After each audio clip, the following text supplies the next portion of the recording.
This is the Everyday AI Show, the everyday podcast where we simplify AI and bring its power to your fingertips. Listen daily for practical advice to boost your career, business, and everyday life. There's a secret weapon to grow your brand, and it's podcasting with a little bit of AI. Two of my favorite things. So thank you for joining today's show of Everyday AI. If you're new here, Everyday AI is a daily live stream podcast and free daily newsletter, helping everyday people like you and me learn what's going on in the world of artificial intelligence and how we can all actually leverage it to grow our companies and to grow our brands, to grow our careers, right? So maybe you've thought about having a podcast before and you want to launch one. We're going to talk about maybe some benefits to doing that, but also how AI has now made the process easier than ever. Hey, talk about someone that talks about AI every day on a podcast. Today's show is right up my alley, and I'm excited to have our guest on the show for today. And hey, live stream audience, if you are joining us live, like Michael Forgy, what's going on, Michael? Make sure to get your questions in. What questions do you have about growing your brand with podcasting or podcasting in general, the intersection of podcasting and AI? I want to hear it. Get your questions in. Thank you, everyone, for joining us. All right, before we get to that, as we always do, let's go over what's going on in the world of AI news. There's a lot. Saving the best for last here, though. All right, so the EU is getting closer to its official AI Act after talks went into the wee hours of the morning. So the European Union has reached a provisional agreement on regulating AI systems, including ChatGPT, in an effort to set a precedent for other negotiations. So these negotiations have been ongoing now for 2 days, but the agreement that we've been reporting on here on the show for months could finally be put to a vote in the spring. All right, Meta is adding invisible watermarks to AI content. So the Facebook's parent company, Meta, just announced that it will include invisible watermarks on all images created using its AI technology to prevent misuse. The company claims its watermarks are resistant to common manipulations, like watermark removers, and it plans to expand this feature to other AI-generated content. I'd like to know, what do you think about that? And I'm also wondering why invisible, right? Yes, they want to encourage brands to use their AI image generators to create images, but why not just go all the way? Why invisible? I'm not sure. All right, and then last but not least, the news that everyone is talking about in AI world, Gemini is here. So the newest model from Google was released yesterday and is now live in its Google Bard product. So before, Google was using the Palm 2 model. Now it is using the Gemini model. So Google is saying that it is its most advanced AI model, and it has 3 different sizes available for different tasks and different applications. So those 3 sizes are Ultra, and that's for the largest and most capable models. Pro, which is a wide range of business tasks, and Nano, which is for much smaller tasks, but Nano will actually be able to run on mobile devices, which is pretty cool. So Google did release a pretty impressive promotional video, by the way, so make sure to check for that in the newsletter. We'll link straight to it. And talked about some benchmarks that says Google Gemini is outperforming GPT-4. And right now, it's not available in all countries. Most notably, it's not yet available in Europe. So keep your eye out for that if you are from those other countries. So yes, I will be talking about Google Gemini a lot more.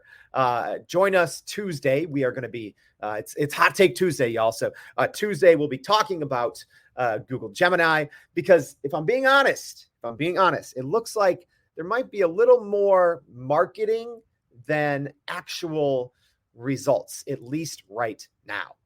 All right. So again, thank you everyone for joining us. We have our guest for today, Ronsley Vaz. Ronsley, I believe, was just hanging out in the waiting room here, but he dropped off. I know he said he was having a couple of issues, so we will give him a little bit of time to join the show. So, hey, thank you everyone, though, for joining live. And as a reminder, if you haven't already, please go to youreverydayai.com. Sign up for that free daily newsletter. We put it out every single day. Yes, that is why it's called Everyday AI. And if you are listening on the podcast, just make sure to go check your show notes. And we always have links to go check that out. Other resources, other related podcasts, all of that good stuff. And hey, yeah, it looks different back here. That's because I'm coming to you live from New York. It's Everyday AI, right? I kind of wanted to say that, like live from New York, it's Saturday night live. But I'm actually speaking today at the AI Summit in New York City. It is pretty impressive. There are thousands of people there, some of the leaders in the industry, speakers, from OpenAI, all the big consulting groups, all the big tech companies are there. Sharing not just their latest innovations, but delivering some pretty in-depth and impressive, speeches and, different reports on artificial intelligence. So let me know what you want to hear. I'm actually probably going to be doing a show next week as well. We'll get that scheduled and let you all know, just talking about some of the highlights from this conference, because, being able to go and talk to these people that are, helping literally create the future of generative AI. It's pretty exciting for me. And so let me know what you want to hear about, because talking everything about, from large language models to marketing to AI and finance, there's companies unveiling some new reports and studies during their presentations that I can share with you. So please let me know. Yes. Hey, like Monica said, great idea, Monica. Yeah. Our guest for today was having a little bit of troubles, but it looks like he's getting back on here. So enough of that, enough of the AI Summit. Let's talk growing your brand with a podcast. All right, we're ready to go now. I'm extremely excited. No more delays. Let's bring him on the show. Here we go. Ronsley Vaz, the founder of We Are Podcast. Ronsley, thank you for joining the show. Sorry, man. The internet just died on me, and I was panicking. Thanks for having me. This is great. No worries.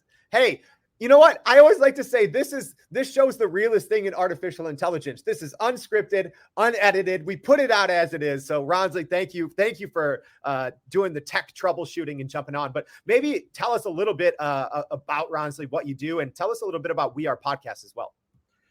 Yeah, man. For the last 11 years, I've been making podcasts for some of the most famous people in the world, politicians, actors, songwriters, athletes, big business, small business. I started doing this before people knew what a podcast was. Wrote the book in 2016. I've done over 1,500 interviews and helped over 1,200 people start brands and personalities start and grow a podcast. So I've done a lot in the podcasting world. But before that, I was a computer scientist, software engineer, took 2 companies to ISO 9001. And it seems like it's the perfect intersection for Ronsley come 2023. So I'm very grateful and super excited about artificial intelligence, what it brings, and how creators and creative people can actually use it to their advantage, and put their gifts out there. So that's me in a nutshell, man. Yeah. I love it. And it's interesting, Ronsley, because, you do have a deep background in both the technical side, with your computer science background, and then also podcasting, being in the space for more than a decade.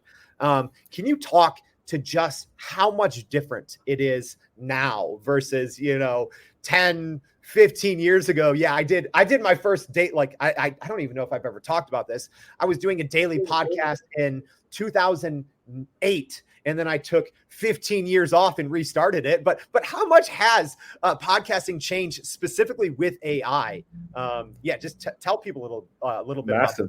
Massively. I mean, I can look at a waveform and tell you that that's an and that's an R.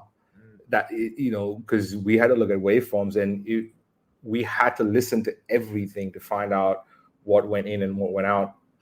Now you can do that with a click of a button. You can remove half sentences. You can play with equalizers, equalize people's voices. You can remove background noises so simply.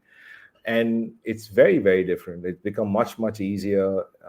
And hopefully that lets us put all that effort into creation of the show and making it more engaging and making it more for our audience and creating something that is quite unique. Ronsley, I'd say right now, at least my take on this is human connection is more important than ever. Just because of how, unfortunately, cheap the written word is now with large language models. We just talked at the top of the show about Google Gemini, ChatGPT, but it used to take a lot of talent to put out great written content. And now that the playing field's been leveled. So with that in mind, do you think that, video and podcasting and being able to connect with an audience through a podcast is kind of the way of the future, quote unquote, even though it's been around for so long? Yeah. I mean, just think about it. Auditory sense is the most connected sense. We've been passing down stories for generations through that auditory sense. Parents sing to their kids before they're born because of the auditory sense. It's a sense of connection that a lot of other mediums don't have. And when you think about who would you rather buy from, someone that you've read a bunch of emails from, or you've listened to someone's voice for the last half hour, the chances of you buying from someone. And it's not only about buying, it's more about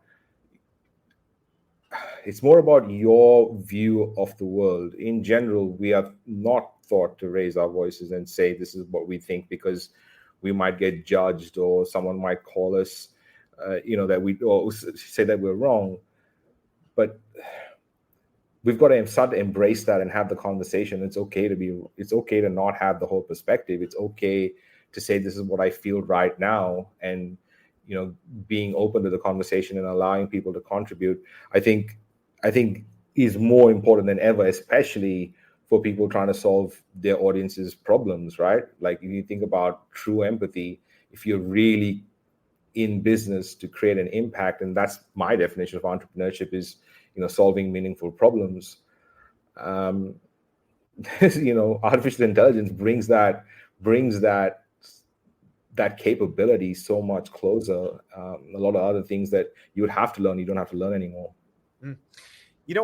I think early on during social media days, it took companies a while to catch up and to say, okay, this is the way that we need to communicate with our customers and potential customers.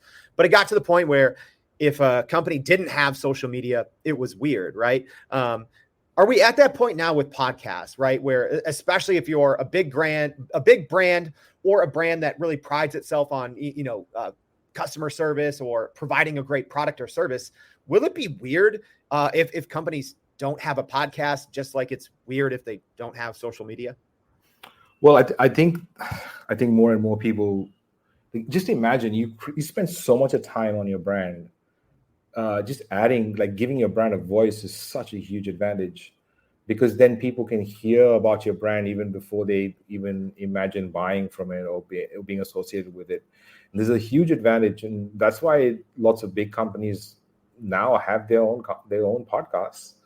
It's a massive advantage to be able to be in someone's ears for that long. And you just think about it, right? When you think about consumption, every other form of content, including video and text, you got to stop what you're doing to consume it.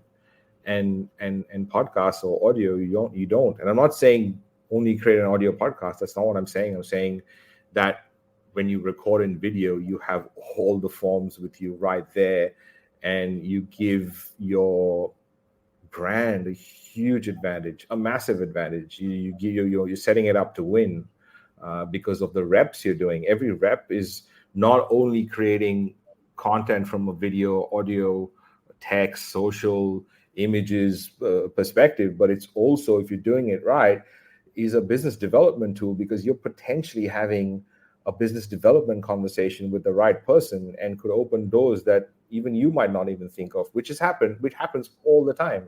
We're going to go straight to questions, because we have some great questions. And if you are joining us live and you have questions about how you can grow your brand with AI and a podcast, get them in. But Tanya, thank you for the question, saying, Ronsley, what advice would you give to some amateurs in the podcast industry? Great question. Well, I think I'm still an amateur. I feel like I'm learning all the time. I'm a business owner trying to be a podcaster, learning to be a podcaster. And I've learned over time that I'm a bad listener. So some things that some advice is get the strategy of your show right first. The equipment is not as important nowadays. Microphones are very, very good. Cameras are very, very good. I'm traveling with like a massive rig, but I don't need that massive rig. Like I can just use the iPhone camera, which I'm using right now, and put it through a cable, and it's a lot easier to get a podcast going in terms of equipment. But get your strategy sorted. Like, how does this podcast differ from all the other podcasts? And what tends to happen when you make a podcast is, if you're making it yourself, is you fall into the trap of creating an amalgamation of what you've already listened to. So if you listen to like 5 or 6 podcasts regularly, you'll tend to make a podcast that is an amalgamation of those, because that's what your experience is. So getting a sounding board, talking to people about your idea of the podcast, allowing yourself to get the strategy right and not rushing into it. And how does it benefit the business? How does it benefit you? How does it benefit the audience? And how are you not going to stray? How can you say no to people if they don't belong in what your strategy has outlined? For sure, like, be consistent. It's going to make a massive, massive difference. It's such great advice there. And, I'll even add on to that, but I'd say find your unique place, right? Because the last thing you want to do is put, because it takes a little bit of bravery to get out there and to create a podcast for the world to hear, but find your unique space. What makes you or your viewpoints or your business uniquely better, and try to focus on that. Ronsley, I think one thing that people maybe don't understand or get wrong about a podcast is that it can help your business. It can push your business goals. It's not just a vanity project. Can you talk a little bit specifically on how podcasting can lead or help business growth? I'll give you an example, right? I mean, a real life example. I've just set up another company in Dubai, and I went to Dubai not knowing anybody, not a single person. And a month ago, I spoke at an event at the Ritz, and I finished my speech, and they came out and they were talking to me, and they were like, "Man, how much money did you spend on SEO?" And I was like, that's an interesting question. I thought he was going to say something about my speech or something, what I said on stage. And I said, nothing. I said a grand total of 0. He's like, because I Googled you and you're everywhere. And I was like, wow, that is the power of a podcast. And now those are seeds that I planted a long, long time ago. And I'm friends with some really cool people because I've got a podcast. There's no other reason. I mean, I've only met them because, I've interviewed them on the podcast. We've become friends, and it's just become a thing. And now I just feel privileged to have this platform. So a podcast opens doors for a business that, like nothing else, you can look around and see who has your target market and has no competitive overlap. They do very different things to you, but they serve the same audience. And you create a platform that's attractive for them to be on, and that helps this one audience. And you've created a business development tool like no other. Every conversation is a partnership conversation. And if you have 52 of those a year and 2 of them convert, that's going to massively benefit your business. Hey.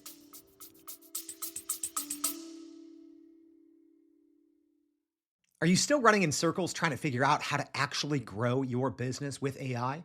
Maybe your company has been tinkering with large language models for a year or more, but can't really get traction to find ROI on GenAI. Hey, this is Jordan Wilson, host of this very podcast.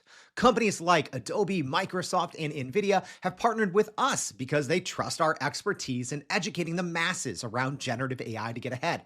And some of the most innovative companies in the country hire us to help with their AI strategy and to train hundreds of their employees on how to use GenAI. So whether you're looking for ChatGPT training for thousands or just need help building your front-end AI strategy, you can partner with us too. just like some of the biggest companies in the world do. Go to youreverydayai.com/partner to get in contact with our team, or you can just click on the partner section of our website.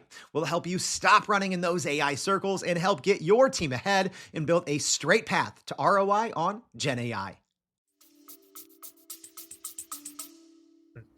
And that's a great point, because also, Ronsley, I think a podcast solves a lot of problems that businesses have, right? So connecting with your consumer, talking about how you can solve their problems, but also ongoing content, right? Can you talk a little bit about some of the benefits of taking a podcast just like this and then, being able to repurpose it? And maybe let's sprinkle in some AI in there as well, because I know you know. So maybe how can you even use AI to repurpose, conversations like this and to create better and more content? Well, in general, I think right now the quickest thing you can do with any recording is take the transcript and put it through something like Claude and find out things that are inside the transcript that you might have not seen or heard or thought about. You ask it for relevant quotes that are related to certain things, and ask the transcript for different things that you're looking for. Take those things, and Descript today is what a remarkable tool where you can create reels, you can remove ums and ahs, you can remove background noise, you can create studio sound. It's such a massive, and if you know that you say certain words over and over again, you can find those words and remove them as well. So that is using artificial intelligence, which is a massive advantage for editing. But then you can find B-roll clips when you're creating your reels through AI, which is, again, would take ages if you had to do this on your own. The ways you can repurpose right now there's never been a better time for you to take your transcript and take your podcast and repurpose. But what I would love for people to think about is to separate the recording phase from the publishing phase. I mean, this is a different show. This isn't a live show, but if you're recording a podcast, you're usually recording it, without it going live. And that whole thing does not have to be the published podcast. Like, you would never read a blog post that's not edited. You would never read a book that's not edited. Why would someone listen to a podcast that's not edited? So try to think of them as separate parts, and you can edit really well today using artificial intelligence, and you don't have to spend all this time listening to certain pieces and marking them and then replacing them and doing all that kind of stuff. So use Descript for that. And then have templates. Like, make sure that whatever you're creating has brand guidelines and it is representing your brand identity. Right now, AI is this magic trick that everyone's showing.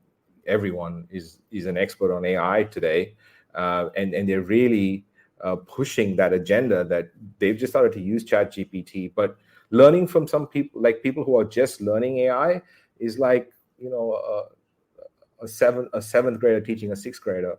It's like you can learn only so much. So I'd really encourage you to learn artificial intelligence, where it plays a role in your business, how it can improve the different operations in your business, how it can help you grow audience, credibility. Like, take responsibility, because artificial intelligence will easily be the biggest conversation of our lifetime by a long shot. It's going to change everything around us.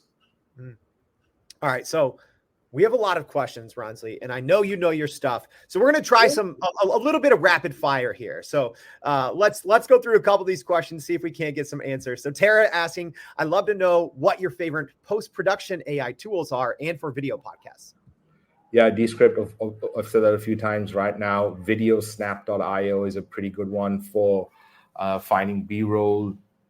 Then using Claude to ChatGPT 4 to talk to your transcripts, but then you can use Notion AI. If you store your transcripts in Notion, you can ask similar questions. You can write really cool show notes by putting a transcript in, giving it a template and saying, this is the type of show notes I want to create. Look at this transcript and create that, which used to take ages at one point. So there's AI tools are good, but more importantly is the process for extraction. Like, what is your step-by-step? What are you going to do once you stop record? And if you have a checklist, that's going to make an even bigger difference than having an AI tool, I promise you. So if you have a process for what you do, that's going to help you massively if you have a podcast. Love that. All right, here we go. Next question. What platform to broadcast live? Which platform might you recommend? Well, there's StreamYard, which is what we're using right now. Restream.io. Ecamm Live is a great one if you don't have Ecamm for Mac. If you have a Mac, I definitely recommend Ecamm for a variety of different things. You can do some pretty cool. You can record multiple cameras. You can go live. You can have a virtual camera. There's a lot of things you can do with Ecamm. So those are my suggestions. All right, perfect. And then one more here. Cecilia asking, how often do you have to have a podcast session for it to be effective? Yeah, it's a great question. So I recommend that it goes out weekly, at least a weekly show, if not more regular. And that does not mean you record every day. That means you can record for 3 months for the whole year, but it just gets published every week. And that gives you reps, that gives you cadence, and people look forward to tuning into the podcast.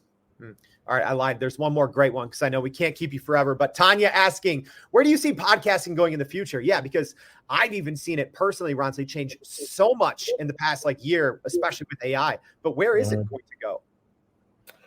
See, I know there's lots of videos out there showing you how you can make faceless YouTube channels. But I think more and more we're going to want to converse with people, real people. And I feel long form will come back. Like, look at a lot of things, right? Electricity. We went from candlelight to electricity, and now we pay a lot of money for a candlelight dinner. So there's a lot of things that we're going the other way. And I feel long form will come back, even though right now we have a short attention span and it is gone to shorter episodes.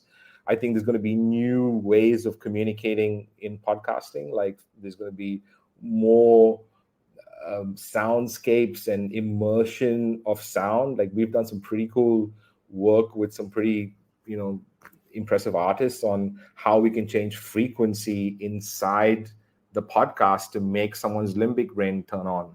And so there's some really cool things that are going to come out. And I think for us, just practicing our craft, like practicing.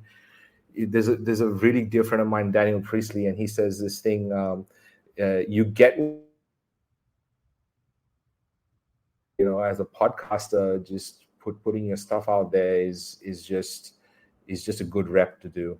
And hey, as we wrap up here, Ronsley, because we've talked about a lot. We've talked about even a little bit of the history of podcasting. We've talked about how you can grow your brand with it, different tools and techniques that people can use if you're an amateur. But what's maybe that one takeaway for someone that's been on the fence for a while and they really want to use this to grow their brand, grow their career, but they don't know how? What's that one piece of advice, and maybe that one thing that they can do on AI, maybe that's going to give them the biggest return to get them over that hump?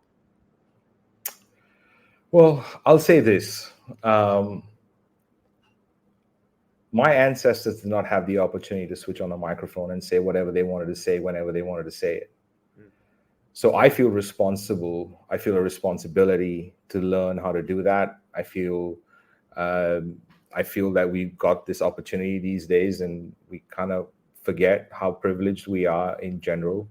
So let's take a step back and be of service, and kind of not worry about how everyone wants to make an impact on the planet, but they want to look good while they're making this impact. So I want to say that you don't have to. You just have to do the rep, and if it comes out good, like today, I could imagine, you on the kind of going, where's Ronsley? He was just here, and it could be stressful, but you still showed up and you're traveling. It's like, there are times that, you don't actually want it, but you show up, you do the rep. And you learn from the rep. It might not be a great rep, but it's a rep, and that is something that we want to take into consideration. So there's no tactic; it's just the truth. That's not only great advice, Ronsley, for getting a podcast up and running and being successful, but also just for life. So thank you for sharing that one. So, hey, thank you, Ronsley, so much for joining the Everyday AI Show. We really appreciate it. All right. And hey, as a reminder, if you haven't already, please go to youreverydayai.com, sign up for that free daily newsletter. We're going to break down what we talked about today with Ronsley, preview what we have coming up on the show later this weekend, next week. So thank you for joining. We hope to see you back for another episode of Everyday AI. Thanks, y'all. Thanks, man. And that's a wrap for today's edition of Everyday AI. Thanks for joining us. If you enjoyed this episode, please subscribe and leave us a rating. It helps keep us going. For a little more AI magic, visit youreverydayai.com and sign up to our daily newsletter so you don't get left behind. Go break some barriers, and we'll see you next time.